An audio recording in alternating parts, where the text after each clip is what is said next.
Kita memang kita akan masuk ke pengajaran yang ketiga. Bagi teman-teman yang belum mengikuti yang 1 dan 2 ada recordingnya. Jadi nanti bisa bisa diminta atau mungkin nanti bisa Pak Irwan tolong ada di Pak Adam ya. Recordingnya nanti saya udah tahu yang nama-nama yang hadir di sini, jadi saya bisa forward ya. Boleh. Jadi sedikit aja flashback bahwa untuk masuk dalam kerajaan Allah itu ada 4 step yang utama, yaitu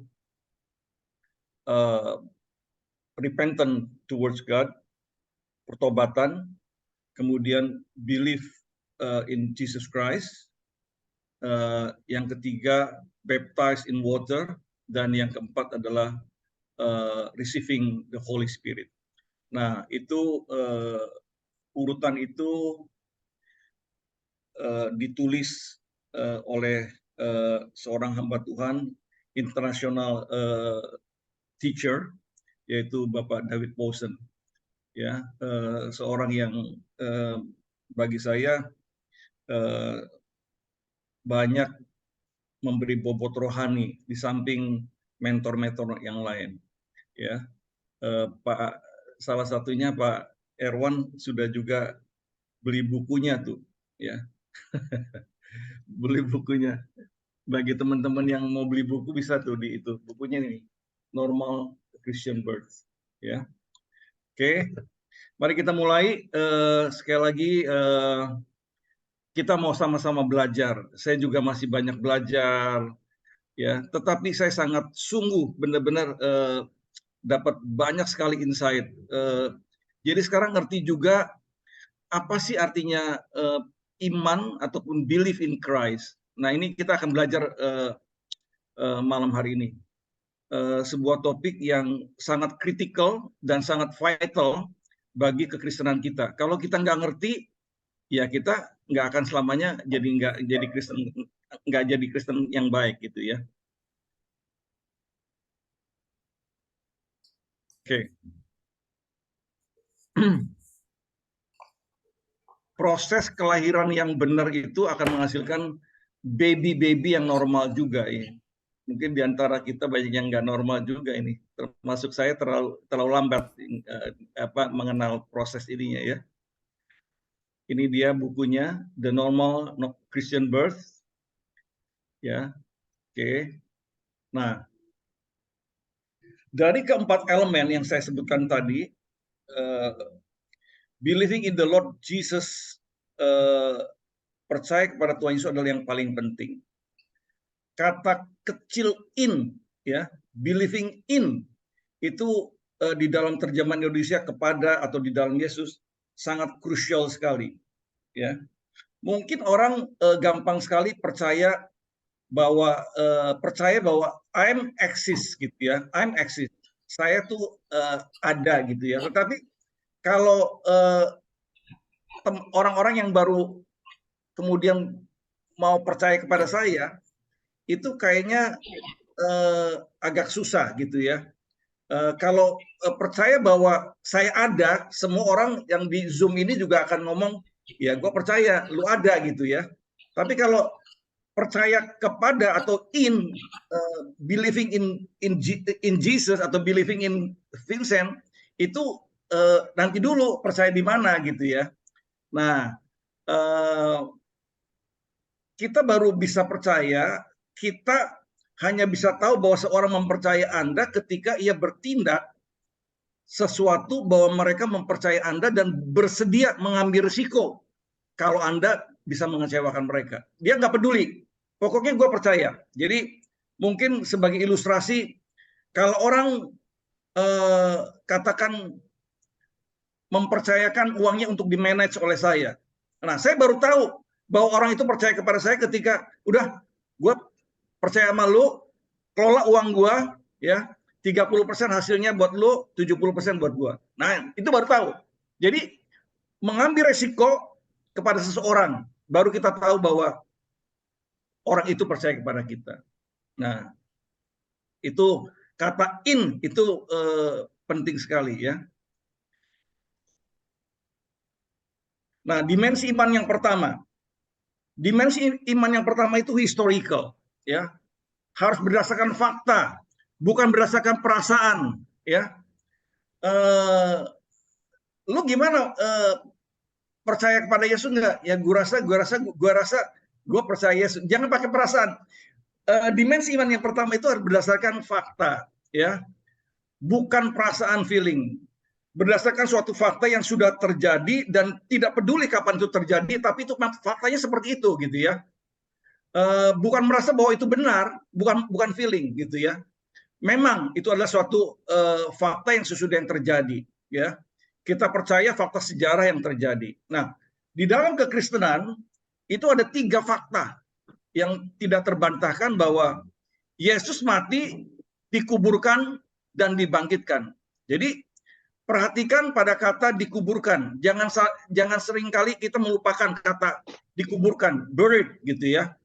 Jadi firman Tuhan mengatakan Yesus mati, ini ya, firman Tuhannya begini ya, sebab yang sangat penting telah kusampaikan kepadamu, yaitu apa yang telah kuterima sendiri, ialah bahwa Kristus telah mati karena dosa-dosa kita, sesuai dengan kitab suci, bahwa ia telah dikuburkan, dan bahwa ia telah dibangkitkan pada hari ketiga sesuai dengan kitab suci. 1 Korintus pasal 15, ya, ayat 3. Jadi, mati, dikuburkan, dan dibangkitkan itu ada satu serial yang nggak boleh miss, ya. Kata-kata seringkali memang jarang sekali kata yang dikuburkan itu dikotbahkan, ya. Mati terus bangkit aja. Tapi kalau nggak melalui dikuburkan, kita juga kawan sini. Sorry.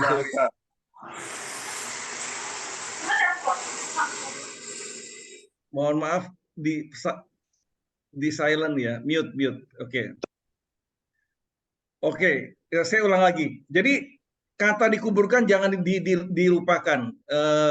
Di dalam kredo rasuli juga kita selalu dibacakan tuh. Aku percaya kepada Yesus, mati, dikuburkan, dibangkitkan. Ya, harus proof bahwa kubur itu kosong. Ya, nah hampir tidak pernah bicara tentang penguburan Yesus pengkhotbah. Nah sekarang kita tahu bahwa ini adalah satu hal yang esensial sekali bagi kita. Nah, ingat baik-baik bahwa Yesus bangkit dari kubur, dan jika Yesus tidak dikuburkan, maka iman kita juga akan menderita, ya.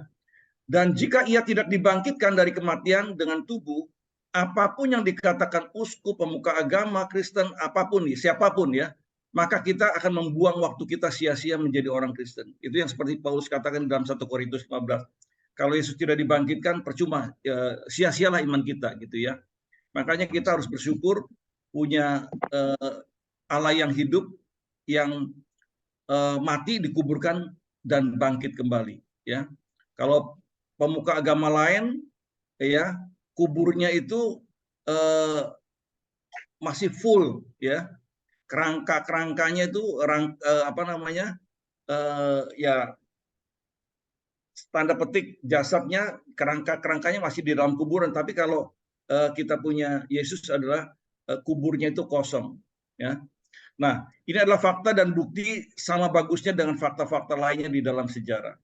Yesus mati, dikuburkan, dan ia dibangkitkan, dan orang perlu tahu jika iman mereka akan memiliki dasar yang kuat. Jadi inilah fakta yang di dalam kekristenan itu yang harus kita pegang teguh, ya. Yesus mati, dikuburkan, dan bangkit kembali. Nah, artinya juga apa? Tidak ada orang yang akan bisa menyalibkan ia lagi. Tidak akan ada orang yang akan memasukkan dia ke dalam kubur lagi. Dan tidak akan ada orang yang akan membangkitkan ia lagi. That is already happen. Ya, itu fakta, historical. Itu udah happen. Jadi nggak mungkin Yesus itu akan disalibkan kedua kali. That is impossible. Dia masuk ke kubur lagi itu nggak mungkin, ya. Nah, ini yang pertama yang perlu kita pastikan, bahwa dimensi iman kita itu based on historical, based on facts, bukan berdasarkan feeling, ya. Iman Kristen bersifat eksklusif, artinya iman Kristen ditulis atas dasar kejadian-kejadian tersebut, based on historical facts, berdasarkan fakta-fakta historical, dan bukan hanya kepercayaan kepada ya biasa-biasa aja. Jadi ini poin yang pertama, dimensi historical. Sedikit selingan bahwa mati di salib. Salib, arti salib ya. Salib itu cross. Cross itu ini dari Opa Posen juga. C itu conquest, ya, penaklukan, final victory. Kemenangan Yesus atas setan dan kuasa-kuasa jahat. R itu ransom, tebusan. Kematian Yesus adalah sebuah tebusan. Enggak, sangat bernilai sekali, priceless, ya. Kemudian offering, persembahan yang hanya bisa diterima oleh Allah adalah persembahan Kristus. Dan S, satisfaction, Allah hanya bisa dipuaskan oleh persembahan orang yang tidak pernah berdosa, ya, satisfaction. Dan substitute adalah seharusnya kita itu yang disalib, tetapi Yesus gantikan oleh kita. Itu namanya penggantian substitusi. Jadi cross itu adalah singkatan dari conquest, ransom, offering, satisfaction, dan substitution. Ya, ini sedikit selingan. Saya menambahkan kata-kata cross. Dimensi iman yang kedua adalah personal. Kita percaya bahwa Yesus mati, dikuburkan, dan dibangkitkan. Tapi semua ini harus bersifat pribadi, pribadinya Yesus, ya. Iman itu harus ada di dalam Yesus, in Jesus, ya. Mempercayai seseorang, memati orang, trusting and obeying in Him. Bukan hanya percaya bahwa kejadian-kejadian tertentu itu terjadi, ya, kepada Yesus, tapi berani mempertaruhkan hidup kita, risking our life with Him, ya. Setan itu sebetulnya memiliki iman nomor satu loh, malah dia tuh gemetar gitu ya. Tapi kenapa setan itu nggak bisa believe in Christ? Karena dia nggak bisa trusting dan obeying Him.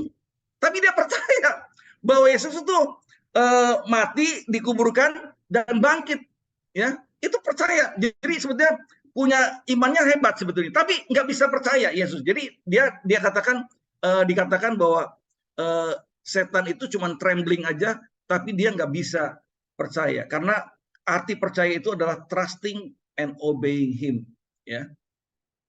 Nah, dikatakan di dalam Alkitab bahwa setan menjadi quaker atau gemetar, trembling. Setan tahu bahwa Tuhan itu esa dan ia gemetar. Mereka tahu secara historical tentang Yesus, tapi tidak mau menaruh kepercayaan kepada pribadi tersebut dan mempertaruhkan hidupnya kepada Yesus, ya. Jadi sebetulnya di sini juga saya belajar nih, arti percaya itu adalah bukan hanya trust, tetapi risking our life to somebody, yaitu Kristus. Nah, mungkin kita perlu bertanya di dalam diri kita, kapan sih terakhir kita itu risking our life to Christ? Biasanya mengalirnya gitu-gitu aja tuh. Karena semuanya tersedia gitu ya, nggak benar-benar gitu ya. Baru betul-betul mempertaruhkan hidup kita itu pada Yesus ketika ada kejadian-kejadian yang sangat superior gitu ya. Seperti kanker yang udah nggak bisa disembuhkan lagi gitu ya. Jadi mau udah ke dokter nggak bisa mempertaruhkan hidupnya kepada Yesus. Nah, dalam banyak kehidupan kita, khususnya ketika semuanya dalam keadaan baik-baik saja, ya, keadaannya semuanya mulus-mulus aja, susah sekali loh trusting dan risking our life. Biasanya kita mengandalkan kepada mungkin kenalan, harta, materi. Tapi coba kita pikirkan, kapan sebetulnya kita terakhir sekali kita percaya kepada Yesus, risking our life to Him dan trusting betul-betul kepada Dia, ya. Oke, semua pemimpin agama manapun, Buddha, Confucius, Muhammad sudah meninggal dan makamnya masih penuh, ya. Yesus hidup dan makamnya kosong. He is alive. He is alive God. Dia adalah Tuhan yang hidup, ya. Ini perlu digarisbawahi. Maka tidak ada seorang pun yang bisa punya hubungan dengan seseorang yang sudah mati, ya. Tapi kita itu bisa punya hubungan dengan sosok Tuhan yang hidup, ya. kita nggak bisa berkomunikasi lagi nih. Kalau pemuka-pemuka agama lain yang udah mati. Tapi Yesus is alive, ya. Jadi personal itu adalah kita bisa bicara kepada dia, kita bisa bicara tentang dia, ya. Ini dia ya. Nah, ini dimensi yang ketiga, ya. Jadi tadi personal adalah benar-benar believe in Jesus atau trusting and obeying in Jesus. Jadi dimensi yang kedua adalah personal, harus kepada Yesusnya. Yang ketiga, dimensi ketiga adalah verbal. Nah, sama seperti halnya pertobatan, repentant, maka di dalam belief, ya, itu juga perlu diucapkan, ya. Pada tahap tertentu iman juga perlu diungkapkan dengan kata-kata. Jika Anda percaya dengan hati Anda dan mengaku dengan mulut Anda akan diselamatkan. Roma 10 ayat 10 ini bicara, ya. Percaya dengan hati, dalam hati, dan mengaku dengan mulut. Ya, ini makanya verbal. Definisinya itu dimensinya dimensi verbal. Jadi inti dari iman adalah juga kita harus mengatakannya.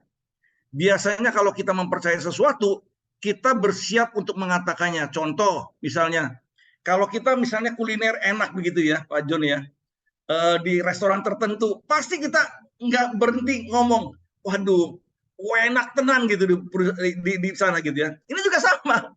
Kalau kita udah mengalami Kristus, kita akan telling everybody about Him. Nah, kalau dimensi verbal itu dua sebetulnya. Talk to Jesus dan talk about Jesus. Nah, ini bagus sekali nih ya. Ada satu ketika David Powson itu bicara dengan gadis Yahudi. Ketika dia berbicara bahwa Yesus itu adalah Mesias. Nah, orang Yahudi, gadis Yahudi nanya, apakah betul-betul dia itu Mesias kami? Yes, kata David Powson, he is Mesias, dia bilang. He is alive. You can talk to him. Akhirnya dia lakukan 10 menit, dia balik lagi ke David Powson dan dia bisa cerita semua tentang Mesias ya. Dia bilang, yes, he is really our Messiah. Ya gitu ya.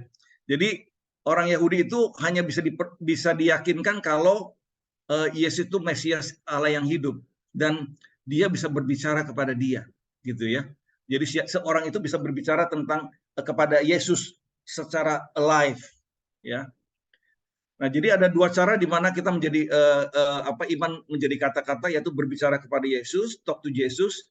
Jika kita benar-benar mengenal dan punya hubungan relasi dengan Dia, maka kita bisa berbincang dengan Dia. Makanya kita seringkali mendengar bahwa hamba-hamba Tuhan tertentu yang betul-betul intim itu bisa ngomong dengan Tuhan gitu ya, talk to Jesus, karena betul-betul He is alive, God, ya.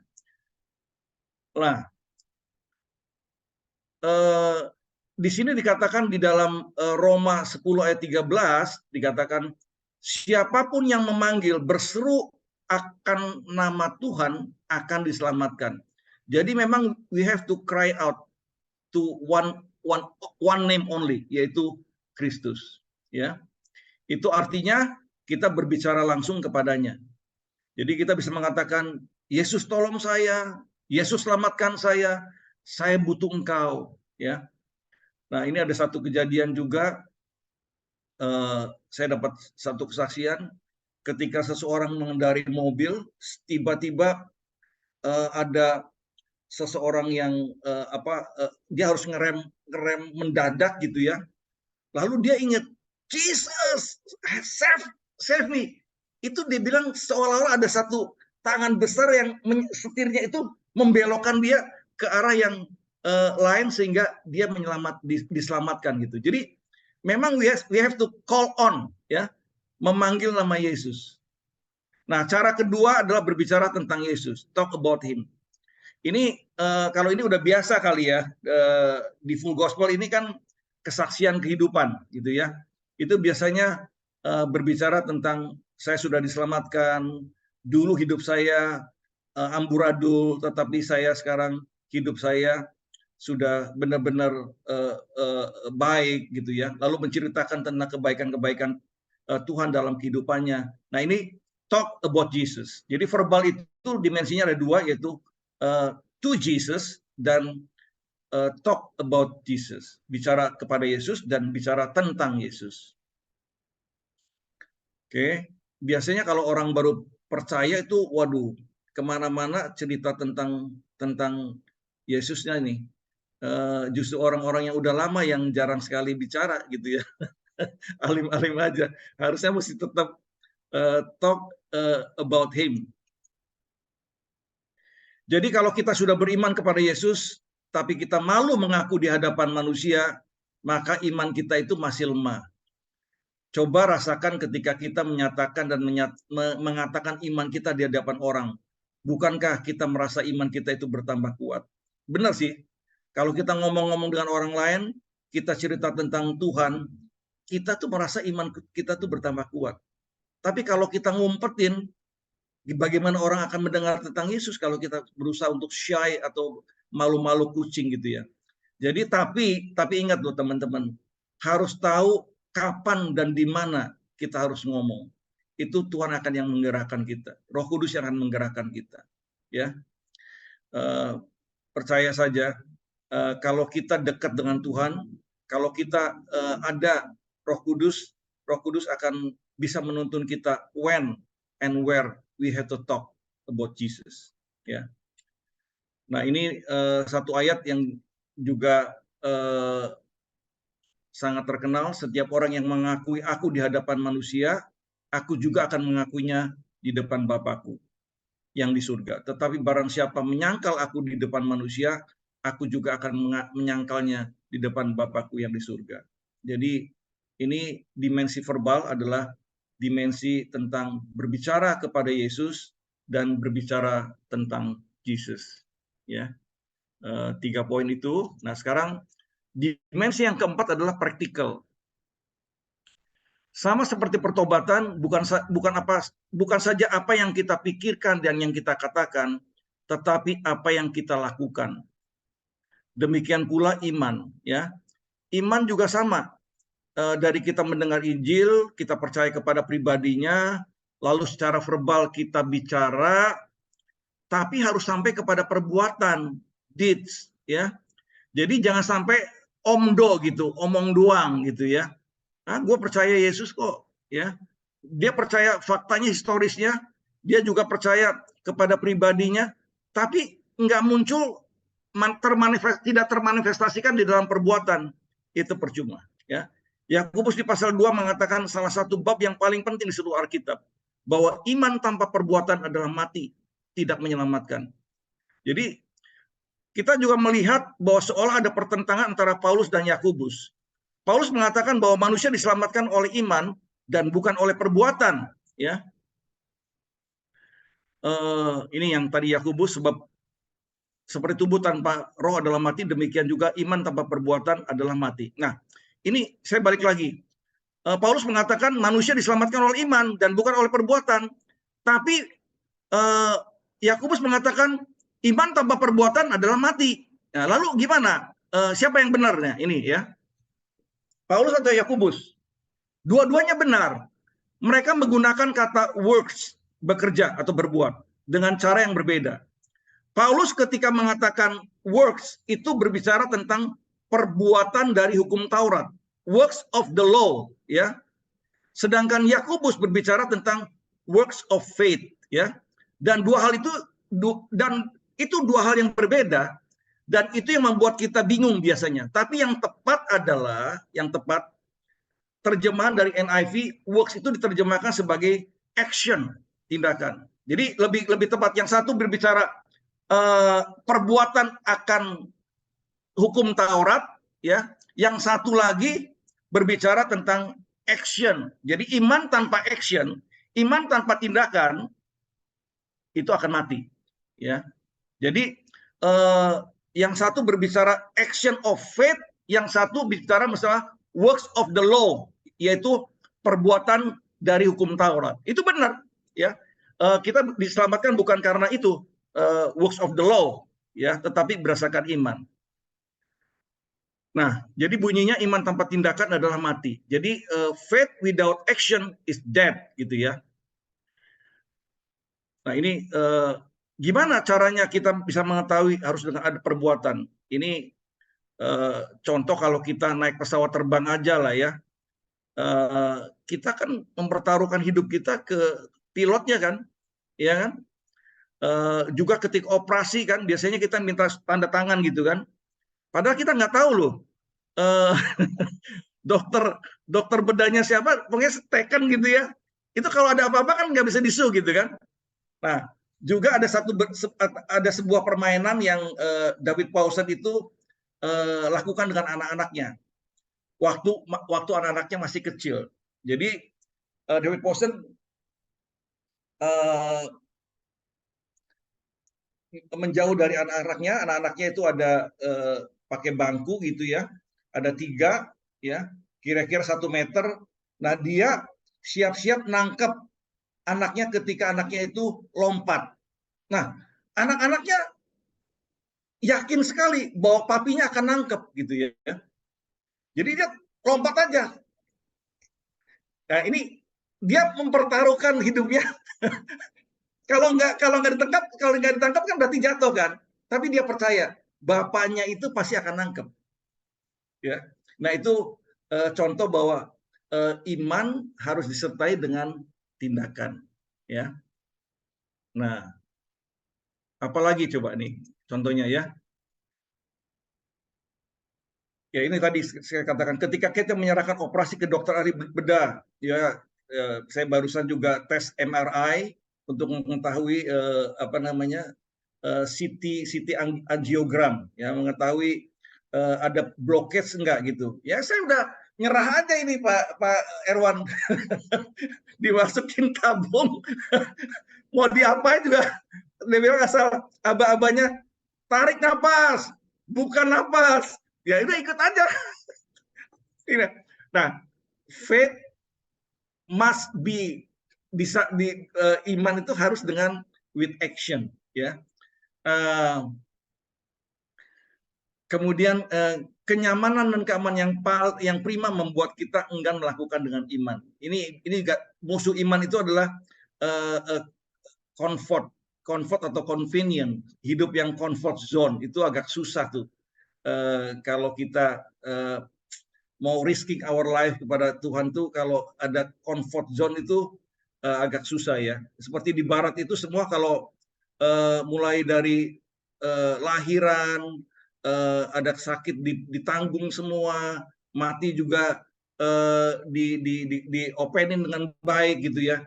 Itu biasanya kenyamanan dan keamanan itu membuat susah sekali kita itu untuk bisa beriman tuh, karena semuanya udah available. Nah, kita tidak cukup mengatakan bahwa Ia adalah juru selamat dan Tuhan kita, tapi kapan terakhir Anda dan saya mempercayai Yesus dan sepenuhnya, ya, apa namanya, seperti tadi anak-anak lompat, ya udah ada yang pegang gitu. Coba dipikirkan gitu ya. Nah, ini ada juga satu cerita yang bagus juga untuk ilustrasi ya. Ada seorang berjalan di dalam kegelapan, kemudian dia jatuh ke tebing, tapi dia masih sempat ngeraih dahan pohon. Lalu dia teriak-teriak, ada orang nggak di atas? Kemudian ada suara yang bergema, yes, my son, ini anakku. Apa yang harus aku perbuat? Kalau engkau mau selamat, kamu lompat aja.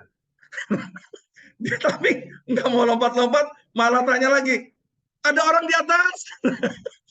Nah, ini kadang-kadang kita tuh udah tahu sebenarnya ada pertolongan Tuhan, tapi masih ngeyel gitu ya. Nah, kalau iman itu harusnya nggak boleh ngeyel. Totalitas, trusting, obeying, and risking, itu sebetulnya iman itu, ya. Nah, Yakobus memberikan contoh yang tidak terkait dengan kualitas moral sekalipun. Ini hebat sekali nih. Nah, ini saya makanya banyak sekali insight ya. Rahab itu kan seorang pelacur, dan Abraham ini ada di dalam Ibrani nih ya. Yakobus tadi gambarkan ini. Ini luar biasa sekali. Rahab yang menyelamatkan mata-mata, dan kemudian Abraham yang menyembelih Ishak, ya kan? Tapi disuruh Tuhan. Nah, itu semuanya adalah tindakan iman. Kenapa? Karena apa? Mereka tuh bertindak sesuai dengan perintah Tuhan. Dia risking loh, seluruh kehidupan, seluruh keluarganya itu beresiko sekali. Kalau ketahuan, Rahab akan di-kill, ya. Abraham kalau betul-betul Ishaknya mati, nggak ada lagi generasi orang-orang Israel, ya. Nah, itulah iman gitu loh ya. Itu yang dijelaskan bagus sekali.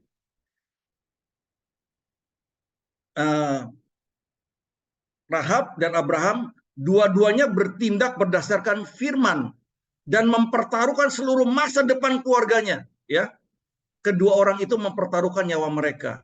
Nah, lihat Ibrani 11, ini ada satu ayat yang bagus sekali setelah Musa, kan ayat 11 itu kan bicara masalah orang-orang yang beriman kan. Nuh, Musa, Gideon, Barak, Simson. Dikatakan di situ, setiap contoh tokoh iman tersebut di dalam pasal tersebut adalah apa yang mereka lakukan. Apa yang mereka lakukan? Apa yang dilakukan oleh Nuh? Apa yang dilakukan oleh Musa? Apa yang dilakukan oleh Gideon? Nah, itu adalah iman disertai dengan perbuatan. Mereka bertindak dengan iman, mereka percaya bahwa Tuhan sungguh-sungguh dengan apa yang Ia katakan, dan mereka bertindak sesuai dengan hal tersebut. Iman bukan hanya percaya kebenaran, bukan hanya percaya kitab suci, tapi bertindak atasnya. Itulah iman. Jadi saya ulang lagi. Iman bukan hanya percaya kebenaran, bukan hanya percaya kitab suci, tapi bertindak atasnya. Itulah iman. Nah, yang kelima adalah dimensi kontinual, ya, secara terus-menerus. Bukan mereka yang memulai dengan iman, tetapi mereka yang mengakhiri dengan iman yang akan diselamatkan. Jadi kata-kata one save, always save, ini nggak pernah frasa ini ditemukan di dalam Alkitab. Alkitab kita itu selalu mengatakan kamu harus, iman itu harus kontinual, ya. Nggak bisa iman yang hari ini menyelamatkan iman yang akan datang, atau iman yang dulu akan menyelamatkan iman yang sekarang, ya. Jadi ini kontinual, ya. Kata faith dan kata fidelity atau kesetiaan yang dalam adalah kata yang sama baik dalam bahasa Yunani maupun dalam bahasa Ibrani. Memiliki iman berarti setia. Jadi artinya iman itu adalah go on trusting with God, gitu ya. Mempercayai seseorang berarti terus-menerus go on mempercayai orang tersebut. Ini continual. Jadi nggak bisa, kemarin gue percaya Yesus, sekarang enggak, besok percaya lagi, enggak.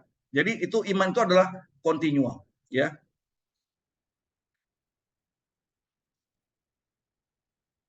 Contoh paling klasik adalah cerita tentang Sadrak, Mesak, dan Abednego. Ini teman-teman tahu semua ya. Ketika mereka akan dibuang di tungku api, mereka ditanya, apakah Anda percaya bahwa Tuhan sanggup menyelamatkan? Mereka percaya, tapi dikatakan seandainya tidak menyelamatkan, mereka pun akan terus percaya. Itulah iman. Jadi go on trusting, ya. Nggak seperti orang-orang yang sekarang nih mungkin Pak Alex ya. Kalau Tuhannya udah nggak nolong, udahlah nggak usah Tuhan-Tuhanan lagi. Harusnya kita go on trusting, gitu ya. Kata belief akan sangat sukar untuk kita menerjemahkannya kalau tidak mengerti kata Yunani, ya. Jadi kata Yunani belief itu ya, itu artinya adalah dalam present continuous tense, ya. Sehingga untuk dapat mengerti dengan tepat perlu menambahkan kata go on. Ya, yang paling klasik adalah Yohanes 3 ayat 16, ya. Ya, barang siapa percaya, ya, dia akan diselamatkan. Nah, itu sebetulnya bukan hanya percaya satu kali, tapi go on trusting, ya. Juga ini kata ini, cari maka kamu akan mendapat, ketuk pintu akan dibuka, ya. Seharusnya kata itu Teruslah cari, maka kamu akan mendapat. Teruslah ketok, maka pintu akan dibuka. Jadi kalau kita baru ketok sekali, nggak dibuka, enggak, harus terus ketok. Itu kata belief gitu ya.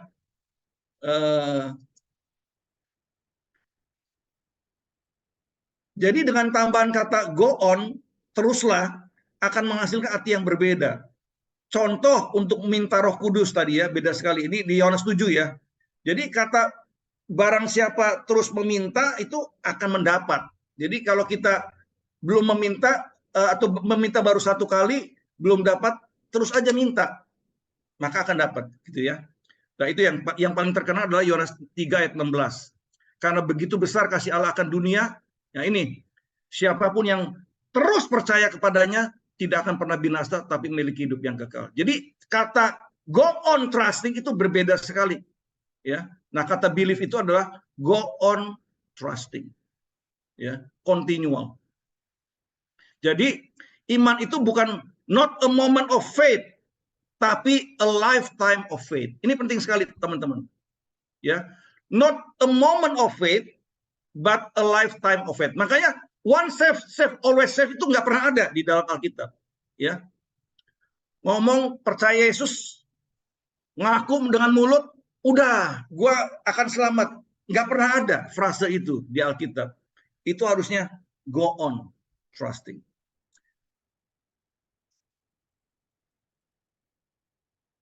Paulus tidak percaya kepada imannya yang dia miliki di jalan menuju Damaskus. Ia berkata, hidup yang saya jalani adalah hidup di dalam iman anak Allah. Dan di akhir hidupnya, ya, ini bukan hanya satu kali nih, not a moment of faith, ya.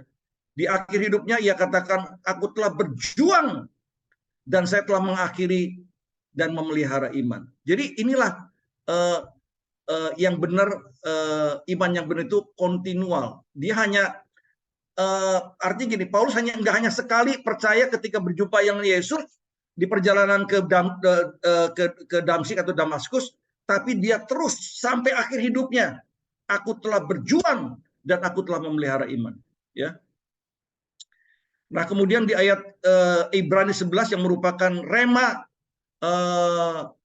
bagi David Powson adalah ketika yakni setelah menyebut nama Musa, Nuh, dan semua pahlawan iman, dikatakan, ini di Ibrani, mereka semua masih hidup oleh iman ketika mereka mati. Jadi mereka semua masih hidup oleh iman ketika mereka mati.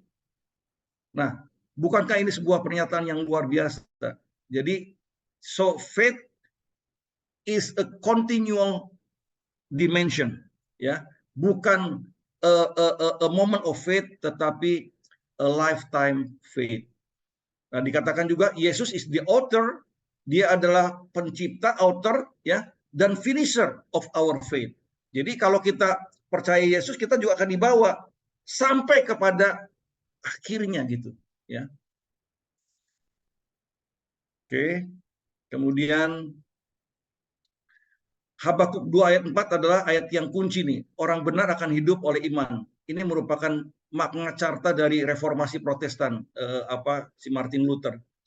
Kata iman hanya muncul 3 kali di Perjanjian Lama dan semuanya selalu mengandung arti kesetiaan. Terus mempercayai seseorang, go on trusting someone.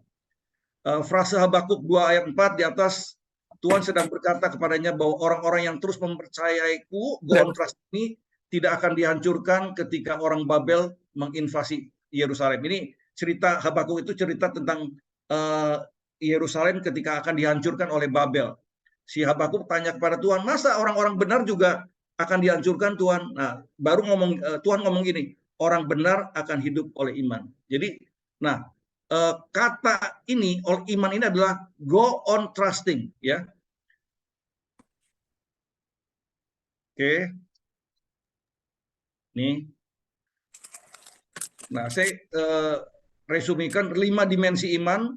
Sekali lagi yang tadi historical berdasarkan fakta, personal di dalam Yesus atau kepada Yesus, lalu harus verbal, to Jesus dan about Jesus, lalu harus practical, harus dilakukan. Jadi iman tanpa perbuatan itu mati, dan ini continual. not a moment of faith, tetapi a lifetime of faith.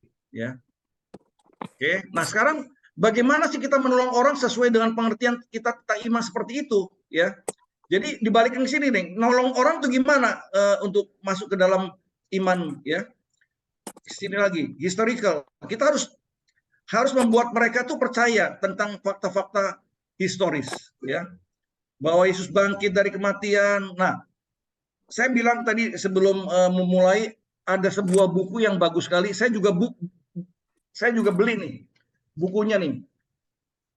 Ini namanya Evidence That Demands a Verdict. Cuman Pak John, kalau kita baca ini terus, kita udah lepasin semua bisnis jadi pengajar. Ini 800 halaman. Ini buku ini bagus sekali, luar biasa bagus sekali. Saya baru ya nggak ada 10 halaman juga, aduh banyak sekali gitu ya. Ini bicara mengenai semua bisa dibuktikan dengan evidence. Nah, orang-orang percaya itu kalau kita mau membawa mereka kepada Kristus, ya kita mesti diperlengkapi lah ya oleh buku ini ya. Dibilang di sini katakan contohnya, Christianity is a factual faith. Lalu dibuktikan nih historicalnya gimana, ada semua yang tadi David Pawson itu terangkan ya. Ini nanti ada khusus pengajaran evidence that demand a verdict. Tapi menarik loh, kita belajar terus itu menarik ya. Nah, untuk kita menjadi personal, kita harus mengizinkan mereka untuk melihat Injil dan mendengarnya. Ketika Yesus mengutus muridnya berdua-dua, ia mengatakan, pergi ke kota terdekat, bangkitkan orang mati, sembuhkan penderita kusta, sembuhkan orang sakit, usir setan, lalu beritahukan pada mereka bahwa kerajaan Allah sudah dekat. Hanya itu yang mereka harus kerjakan. Jadi mereka harus dibawa kepada Injil, ya. Apa yang Yesus katakan di dalam keempat Injil? Mereka akan benar-benar personal. Ini kembali lagi ke sini ya, kelima langkah ini. Historical, tadi mesti proof dengan bukti-bukti, lalu personal, mereka bawa mereka masuk mengenal Injil, ya. Jadi kalau kita seorang petobat baru, kita kasih Injil. Kita harus bersedia untuk ngajarin mereka kalau mereka nggak tahu. Baru mereka betul-betul personalnya akan dibantu untuk dimensi iman mereka yang personal ini, ya. Nah, ada sebuah prinsip yang bagus sekali nih. Tunjukkan dulu kepada mereka, baru mereka akan mendengarnya, ya. Mata dulu, baru telinga. Ini bagus sekali nih. Jadi coba, banyak sekali frasa di Injil begini. Maka berduyun-duyun, berbondong-bondong, orang datang untuk mendengarkan apa yang Yesus perkatakan. Itu biasanya didahului oleh perbuatan-perbuatan action Yesus tentang sesuatu. Misalnya, memberi makan 5.000 orang, memberi makan 4.000 orang. Semua kebajikan yang Yesus lakukan, kedengaran, ya, mereka melihat mata mereka, baru mereka tuh mau dengar. Nah, bersaksi itu juga begitu, bro. Di dalam full gospel, saksikan, baru orang akan dengar. Tapi biasanya orang mau khotbah aja, tapi saksinya nggak ada. Jadi jangan ear dulu ya, mesti mata dulu, baru ear gitu ya. Nah, lalu ini ada pengalaman David Pawson, retret anak-anak muda. Tuhan berbicara kepadanya untuk menyembuhkan mereka yang ketombean. Dendraf, kamu sembuhkan mereka yang ketombean. Aduh, Tuhan, kalau nanti gua doa ini nggak terjadi gimana? Nah, ini proof dulu dia lakukan, dan ternyata banyak anak-anak muda disembuhkan pada waktu retret itu dari ketombe mereka. Ini orang mata dulu lihat, kemudian mereka, waduh, ini dia, ya. Nah, ini untuk membawa orang kepada Kristus. Jadi prinsipnya ini, ya, 5 dimensi ini: historical, personal, verbal, ya, lalu praktikal. Nah, praktikal gimana? ini biasa orang full gospel nih. Aku ketika belum ketemu Tuhan, aku tuh hidupnya kacau gitu loh. Tapi ketika aku mengenal Tuhan, hidupku berubah. Nah, change life. Ini change life ini akan masuk ke dimensi ini, practical, ya, practical. Jadi orang petobat baru itu harus diyakinkan gitu ya. Ada kehidupan yang berbeda kalau kamu percaya historicalnya Yesus, kamu personal juga ya, dan secara verbal ya, kamu itu melihat di dalam Alkitab apa yang dilakukan oleh Yesus, mereka semakin grips iman mereka. Lalu masuk ke dalam praktikalnya itu harus ada change life. Nah, di sini dikatakan bahwa Nietzsche adalah filsuf di belakang Adolf Hitler, pernah mengatakan bahwa aku mau diselamatkan kalau aku melihat orang Kristen itu lebih selamat. Tapi dia melihat orang Kristen itu nggak lebih selamat dari dia gitu. Makanya jadilah Nietzsche seperti itu. Kemudian di situ ada tambahan satu lagi, termasuk sebetulnya ya, tapi kita nggak usah singgung lah, nanti ini agak sedikit sensitif ya, berhubungan dengan apa saudara-saudara sepupu kita. Nah, kita membantu mereka secara verbal dengan membantu mereka berdoa sendiri. Nah, ini kesalahan banyak nih, Pak John dan teman-teman. Ini namanya sinner prayer. Biasanya gini, ayo ikutin doa saya. Nah, kalau David Powson tuh nggak begitu, dia bilang, ajar mereka untuk berdoa sendiri, ya, ajar mereka ungkapkan sendiri, ya. Biasanya kan saya juga banyak melakukan gitu. Ulangin dosa saya seorang berdosa, Tuhan, Engkau telah datang ke dunia untuk menghapus dosa dan kesalahan. Nah, sekarang aku undang Tuhan, Kau sebagai Tuhan dan Juru Selamat. Biasa seperti itu. Itu namanya sinner prayer. Tetapi kita mau mereka itu ajak mereka doa dengan mulut mereka sendiri. Apa yang ada di dalam mulut mereka? Itu bahkan akan ciami itu, ya, secara verbal, nolong. Nah, lalu belajar praktek untuk sesuatu yang kecil tadi, contohnya adalah Dendraft itu tadi ya. Lalu yang kelima yang dalam kaitan continual ini ya, ini apa namanya, dorong mereka untuk terus percaya dalam segala keadaan ya. Jadi jangan kalau dalam keadaan yang nggak baik pun mereka harus terus percaya kepada Tuhan. Nah, dengan 5 tahapan ini yang tadi, termasuk membawa orang kepada Kristus secara historical, personal, verbal, practical, dan continual, kita percaya bahwa ada banyak orang-orang yang kita akan bawa petobat-petobat baru, dan mereka akan kuat di dalam iman kepada Kristus. Itu aja yang mau saya sampaikan, 40 menit. God bless you all. Ya, nanti ada rekamannya, bisa dibagikan, dan ini untuk presentation materialnya juga saya akan berikan kepada Pak Erwan untuk didistribusikan. Tuhan Yesus memberkati kita semua.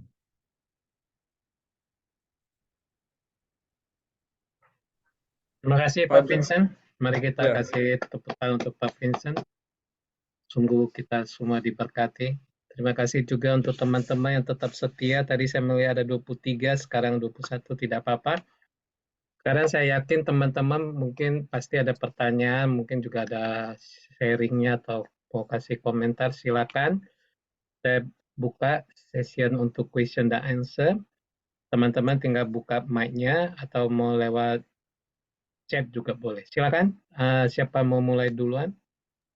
Nanti kalau saya nggak bisa ada Pak John. Ada Pak John juga. Saya gitu mau ya. nanggepin ya, nuntun silakan, doa Pak Yung. pertobatan.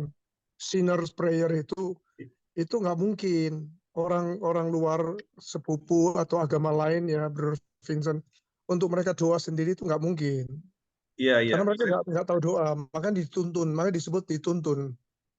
Dituntun. Nah, tuntun itu very simple aja, jangan terlalu panjang. Dia bilang apa namanya, I'm a sinner, I forgive my sinner. Terus kemudian dia bilang, I receive you, atau undang Yesus masuk dalam hati saya sebagai Tuhan Juru Selamat, selesai. Nah, untuk next, setelah itu kita follow up dia, baru dibawa ke chapter atau ke ke church, mulai dia diajak bertumbuh. Itu awal semua orang nggak mungkin bisa. Saya dulu awal nggak ngerti apa suruh doa sendiri, nggak bakalan, malah losing, sempat hilang berapa tahun saya. Karena nggak ada yang nuntun, harus ada yang mentoring, nggak bisa. Prosesnya Itu nggak sempurna ya. iya, dia gimana dia mau doa apa? Dia juga nggak tahu kalau dia bawa dirinya apa. Dia juga nggak.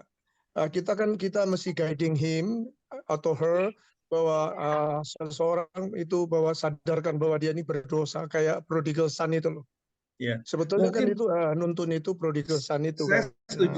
setuju idealnya itu jangan repeating, tapi idealnya itu adalah yang ideal itu adalah kalau mereka bisa dengan bahasa yang sederhana oleh mereka, poin-poinnya kita ngomong ini loh, kamu berdosa, undang dia, tapi sekarang kamu pakai bahasa kamu coba gitu loh. Poin-poinnya udah di highlight oleh kita gitu. Itu akan ingat terus ya. Iya, Idealnya.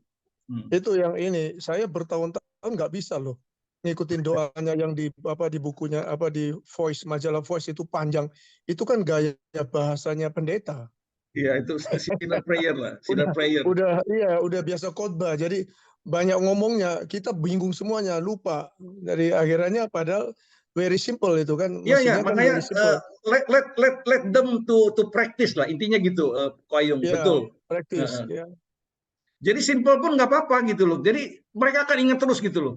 Poinnya Nah, adalah terus kamu juga ngaku gini, kamu banyak yang berdosa. salah, Brother Vincent, banyak yang salah begini. Kita ini nuntun orang itu sebetulnya yang doa tuh he himself atau herself with God kan. Mestinya kan dia sendiri, makanya nggak boleh pakai kata orang ketiga. Harus subjeknya itu I.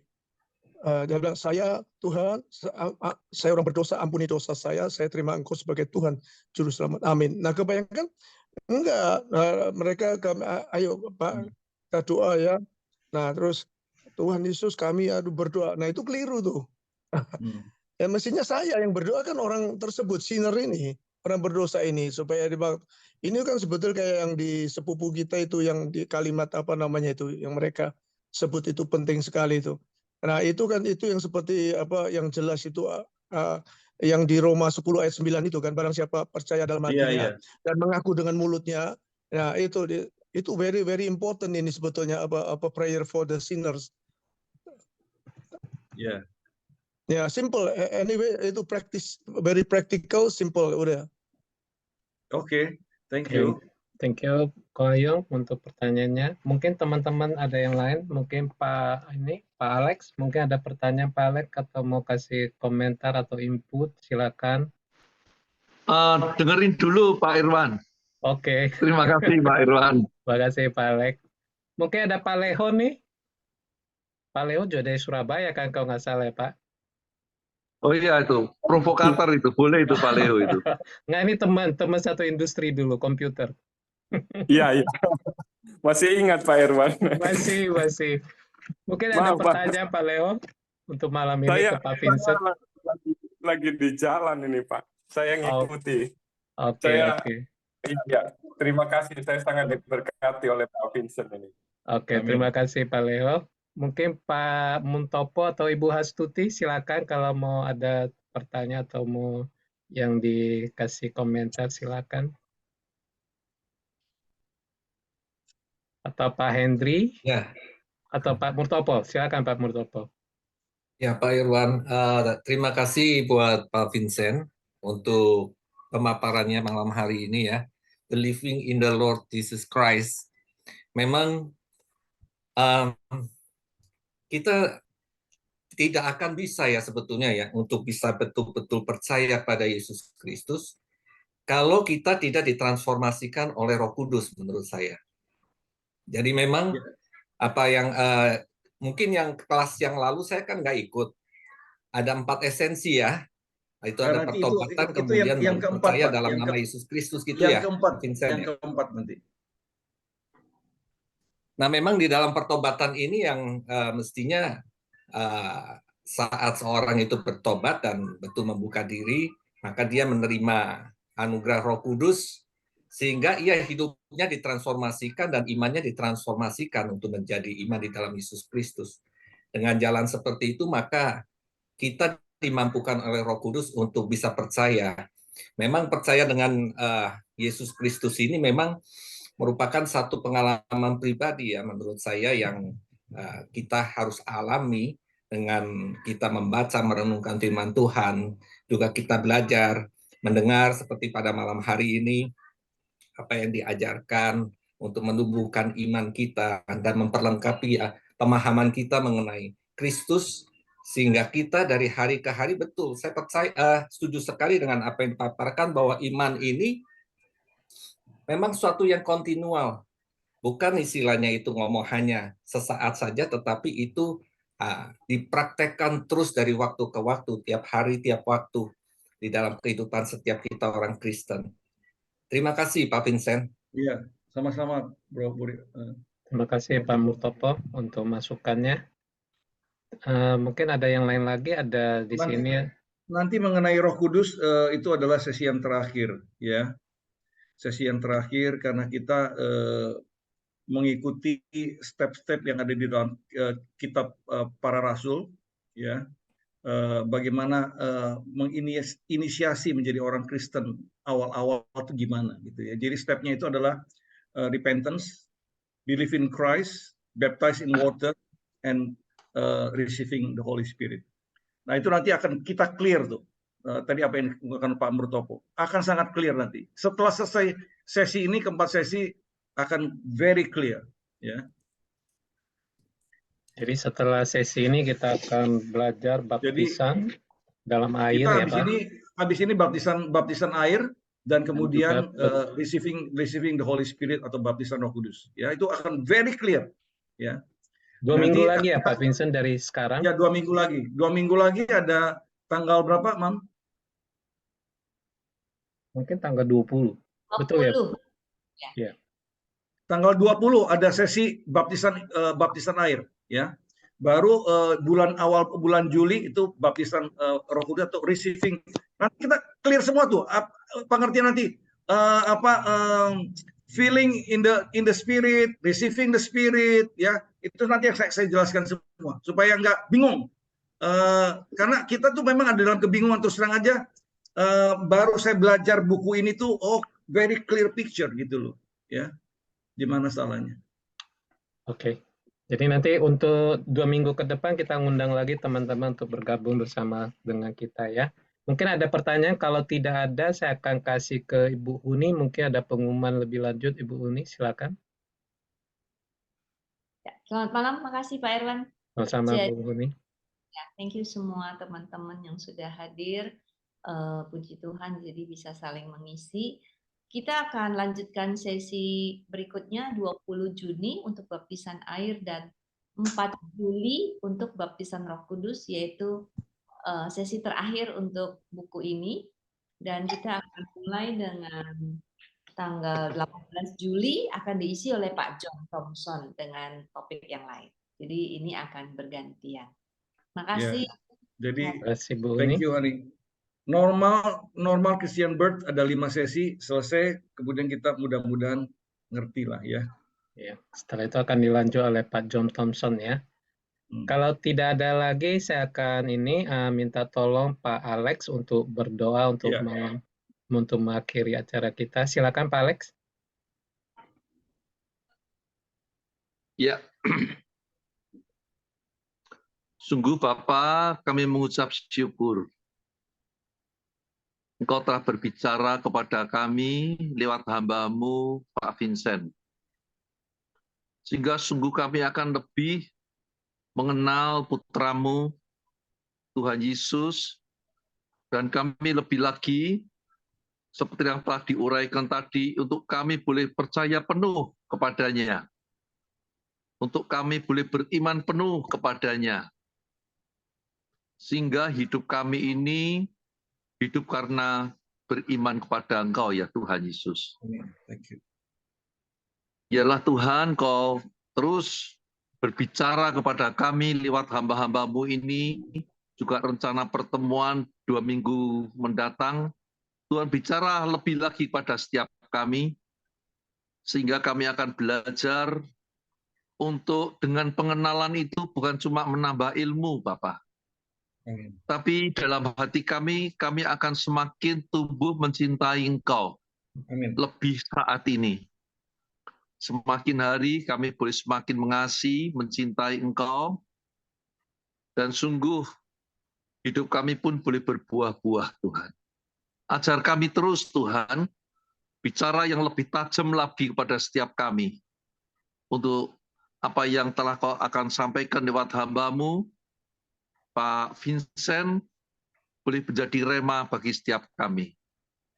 Terima kasih Bapa, segala puji syukur bagi-Mu. Di dalam nama Tuhan Yesus, kami telah mengucap syukur dan berdoa. Haleluya. Amin. Amin. Terima kasih, Pak. Teman-teman semua, mohon baca selama 2 minggu Kisah Para Rasul